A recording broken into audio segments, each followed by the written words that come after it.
everyone, I'm Heidi, and we are in the Shape Your Future Healthy Kitchen, sponsored by TSET. And I happen to have Julie here from TSET, as well as Chef Val from the OUTU School of Community Medicine. Thank you guys for joining me today. Very quickly, tell us a little bit about Shape Your Future and TSET. Yeah, so Shape Your Future is a program that we have that helps families eat better, move more, and be tobacco-free. We know there's lots of room for improvement in Oklahoma in those areas, and especially right now as we're heading into some warmer months, you know, you can get active, have fresh fruits and vegetables. So we have a website, shapeyourfutureok.com, has resources for physical activity, healthy recipes, things you can do with your kiddos to be active and moving. It's just a great resource for folks to look for ways to infuse healthy habits into their life. Yeah, it sounds great because it just gives them just different options of things, little things they can do. Easy things. And I know you were speaking of fruit, so I'm bringing it on over to Chef Val. Tell us about fruit and what we're doing today. So today I just thought that I would talk a little bit about breaking down pineapple because one of the barriers is actually breaking down fruit to be able to eat it easily. And so you can buy canned pineapple, and that's great. And if you do, be sure and buy the one that's in water, not syrup.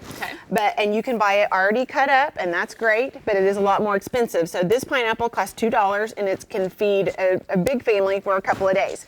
So the first thing we're going to do is cut the end off of it, and then we're going to cut the top off of it. See, this is good because I just start chopping away, so this is a good tip.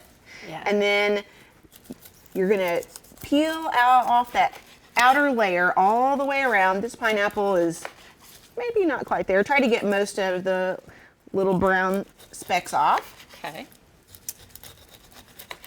Very quickly, is there a way to know a good pineapple versus maybe not so good? Yeah, so that's a great question. Choose one. So if you choose one that's totally green, it will ripen on your counter in a few days. And if you choose one that is already almost all the way brown, so if you look at this one, so it's kind of a little bit brown and turning yellow. When it gets to be like that most of the way up, it's a good way to tell. And then also you can just smell the pineapple and know that it's ripe.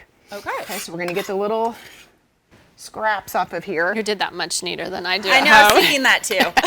A nice sharp knife is important. Okay, so you can cut it in half and then cut it in quarters, and then you can do this one of two ways. So you could actually make an angled cut toward the board this way. Okay.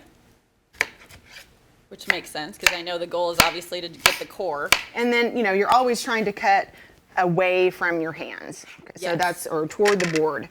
Okay, so we'll get, whoops, we're just flying pineapple. It's just flying around, it's very excited. Yes.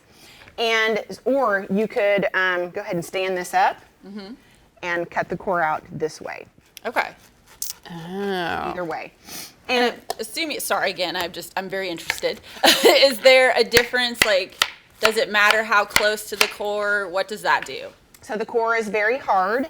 And it's not going to ripen at the same rate. I mean, although it will eventually ripen, the flesh might be a little too ripe by that point. But it's for serving, this is great with a little sprinkle of salt and chili powder, light on the salt, of course.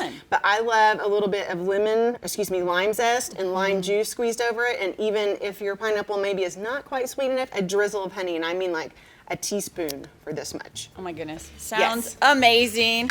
I definitely appreciate learning this personally for myself as well as everybody else. So if you are looking for more information, go ahead and head to our website, kjrh.com.